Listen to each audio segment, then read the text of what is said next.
The ministry of the word today comes from John, 8th chapter, the 2nd through the 11th verses. Early in the morning, he came again to the temple. All the people came to him, and he sat down and began to teach them. The scribes and the Pharisees brought a woman who had been caught in adultery. And making her stand before all of them, they said to him, "Teacher, this woman was caught in the very act of committing adultery. Now, in the law, Moses commanded us to stone such women. Now, what do you say?" They said this to test him, so that they might have some charge to bring against him. Jesus bent down and wrote with his finger on the ground. When they kept on questioning him, he straightened up and he said to them, "Let anyone among you who is without sin be the first to throw a stone at her." And once again, he bent down and wrote on the ground. When they heard it, they went away, one by one, beginning with the elders. And Jesus was left alone with the woman standing before him. Jesus straightened up and said to her, "Woman, where are they? Has no one condemned you?" She said, "No one, sir." And Jesus said, "Neither do I condemn you. Go away, and from now on, do not sin again."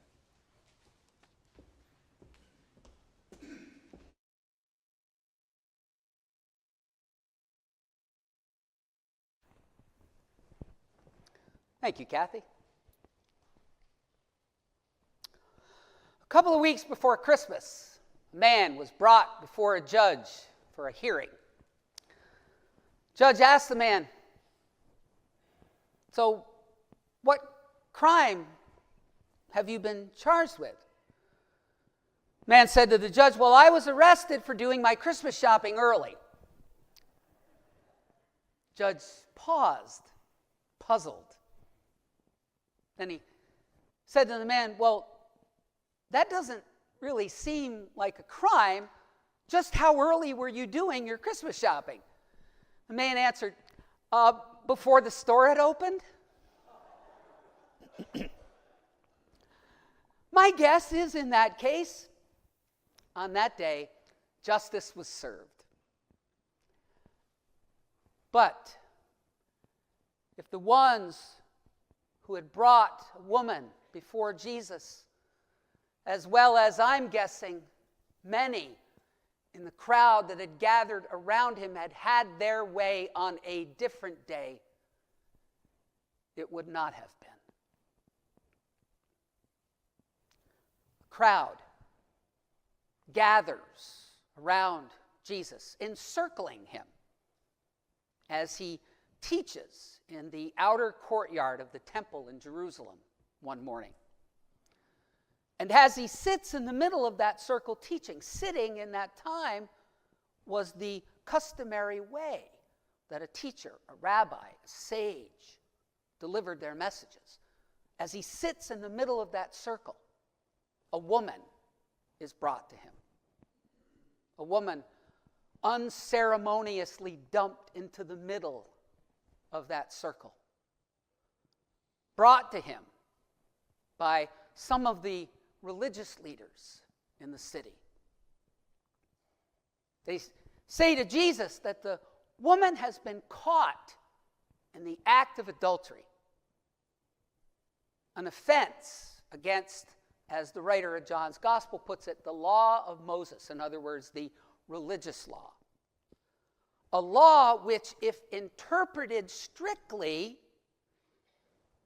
leaves the woman open to the punishment of death. Death from stoning. And the ones who have accused the woman and brought her before Jesus want to know where he stands on the matter.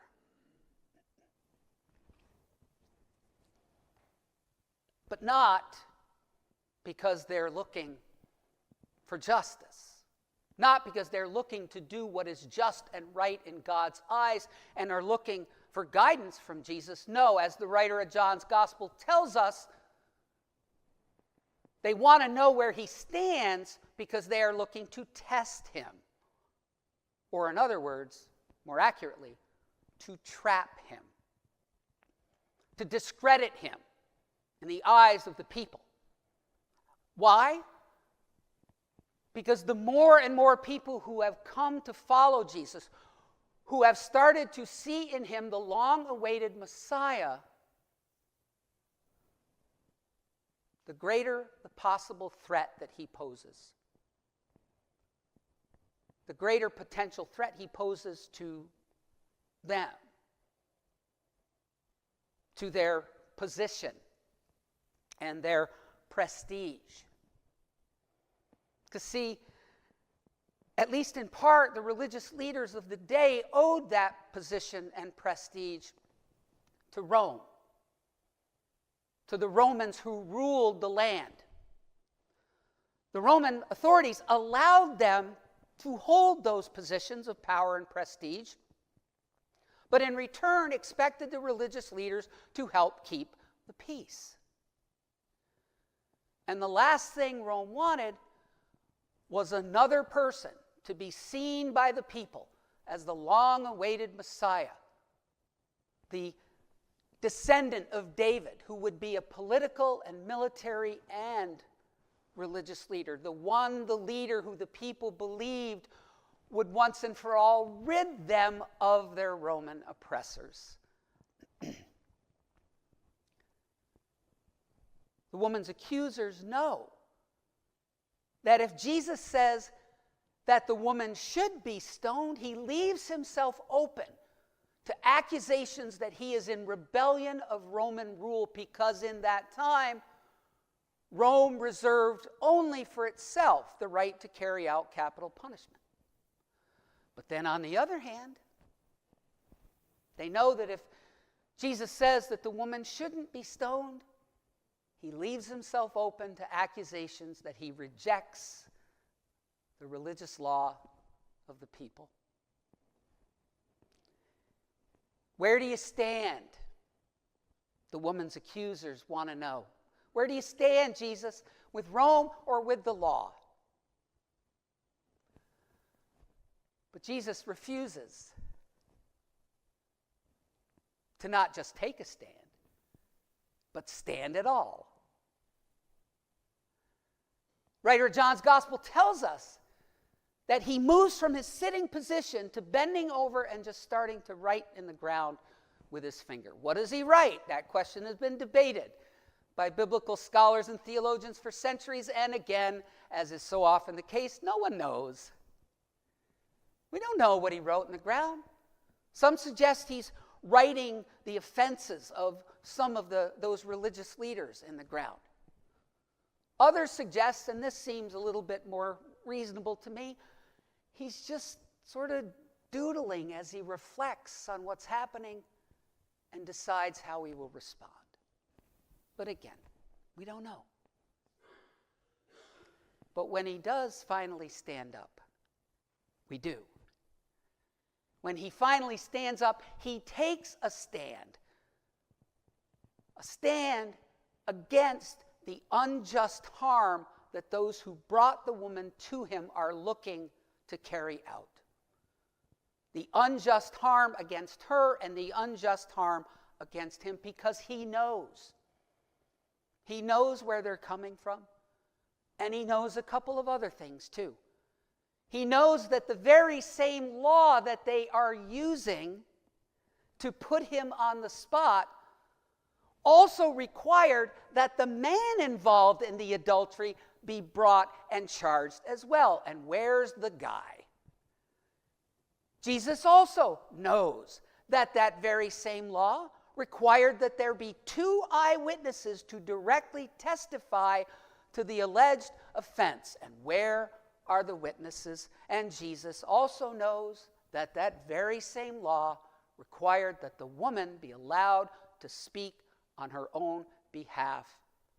And it sure doesn't seem like she's been afforded that right either. When Jesus takes a stand, he stands against the unjust harm that others are looking to carry out. And he says to all those gathered, Hey, all right. If any of you are sinless, if any of you have never done anything that is unjust or not right in God's eyes, then have at it. Pick up a rock and go for it. In fact, I welcome any of you to be the first one to do it. And then he bends down a second time and starts to write in the dirt with his finger again, while one by one, all those gathered there walk away. Walk away, leaving Jesus alone with the woman.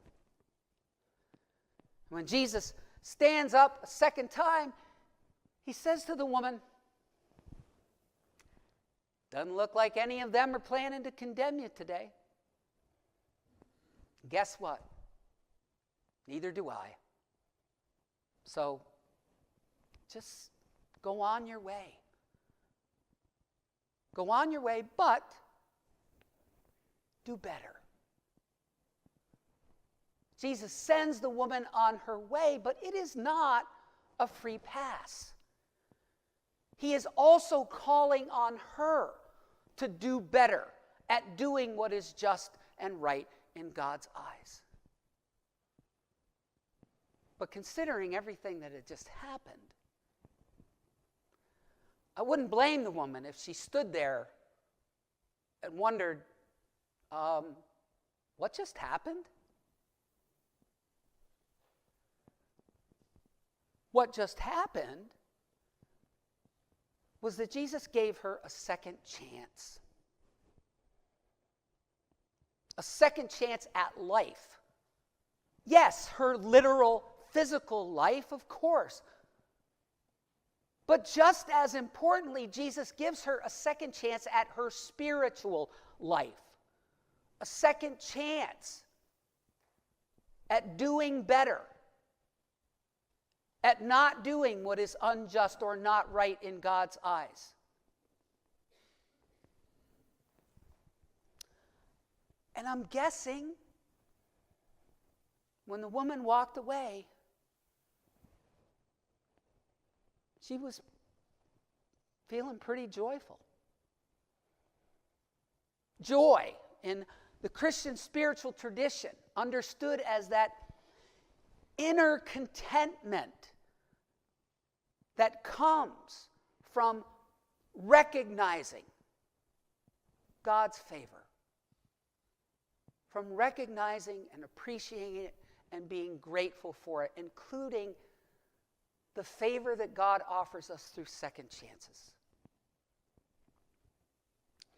But the thing is, that woman was far from the only one who got a second chance that day. See, everybody else there,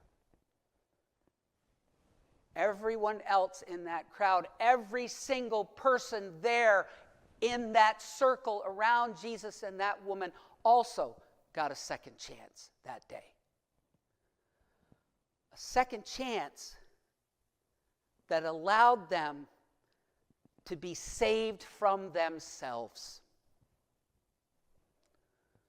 To be saved from that innate thing that we have deep down, each and every one of us, that at times, in either ways, big or small, is willing to acquiesce to, or approve of, or applaud, or even participate in acts that are not just, in acts that create unjust harm in God's eyes.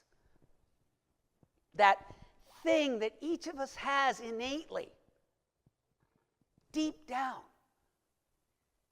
that leads us to do that. Because we've convinced ourselves, for instance, that the other person or party deserves it. Or for the sake of power or prestige or position. Or because, well, it's just what the law demands, as the woman's accusers said.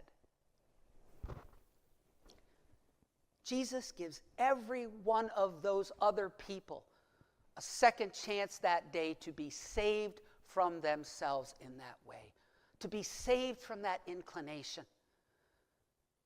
The inclination that on that day nearly cost that woman her life. The same inclination that did end up costing the lives of Marcellus Williams and Brian Thompson.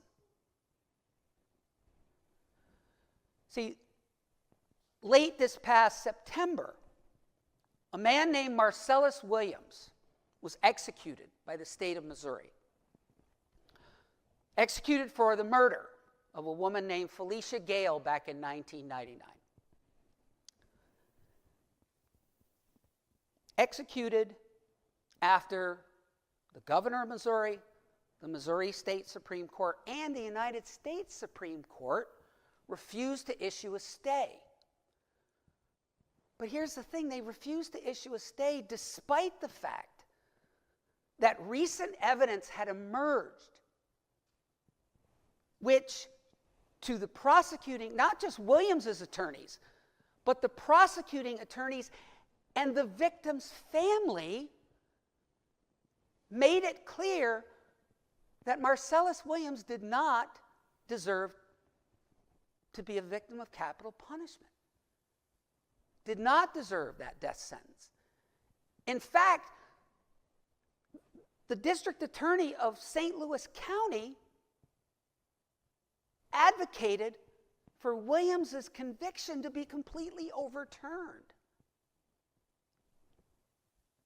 Yet no one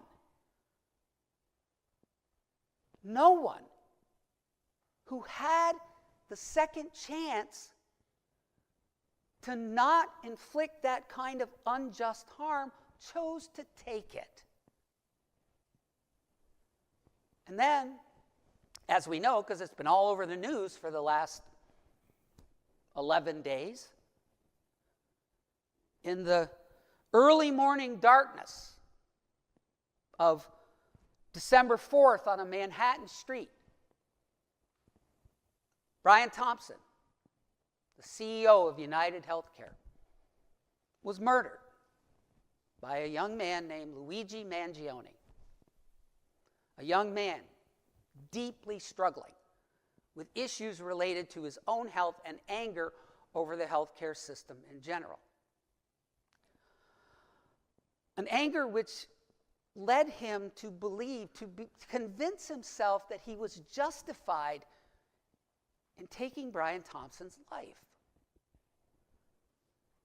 And that, as disturbing as that is, and I know it is for you, as disturbing as that is, what's almost as disturbing, and for me at least in some ways every bit as disturbing, is the countless people who in the aftermath of that death have stood up to not just acquiesce to that unjust harm, but approve it, applaud it, and even kind of wish they'd had a chance to do it themselves. Because they, too, have succumbed to that thing deep down inside us, which at times is willing to acquiesce to or approve or applaud or even participate in unjust acts of harm because we've convinced ourselves that the other person deserves it, or for the sake of power, position, or prestige, or just because it's what the law demands, whether or not it's truly just, truly right in God's eyes. And there, in the middle of it all, stands Jesus, looking to offer us a second chance, to offer us a second chance to be saved from ourselves when it comes to our potential for committing those kinds of acts which result in unjust harm, no matter how big or small. We're not talking just about things like Marcellus William and Brian Thompson. We're talking about even small acts which cause unjust harm. There Jesus stands in the middle of it all, offering all of us that second chance to be saved from ourselves. Will we take it? Like all those people who surrounded Jesus and that woman that day. Will we take it? And how will we take it if we do? The minister and author, Vince Amlin, points out that in the text of this story, it doesn't appear that any of those who walk away do so in protest. Amlin says nobody seems to resist that opportunity to walk away or argue against it or get angry about it. Why? Well, the usual explanation is that everyone walks away because they have recognized their own spiritual hypocrisy in Jesus' question. That since they're not without sin, they don't have a right to condemn this woman for hers. And that's a wonderful explanation. But I also wonder if at least in part, they didn't walk away with a sense of relief, with a sense of elation, maybe even with a sense of joy at the second chance they had been given to be saved from themselves. I wonder if they didn't walk away just like the woman did, with a sense of joy, that inner contentment that comes from recognizing God's favor and being grateful for it. God's favor, in this case, expressed through that second chance to be saved from themselves. In this season of Advent and Christmas, this Advent season where for us we have been focusing on this theme, second chances, it is only natural, I think, for us to give the majority of our attention to the second chances, for instance, that God gives us to gain something that we might not have had or maybe thought we would never have, like as we talked about with Zechariah and Elizabeth. Or the second chances that God gives us to do better, like what we talked about with Gabriel last week. But let's also not forget the second chances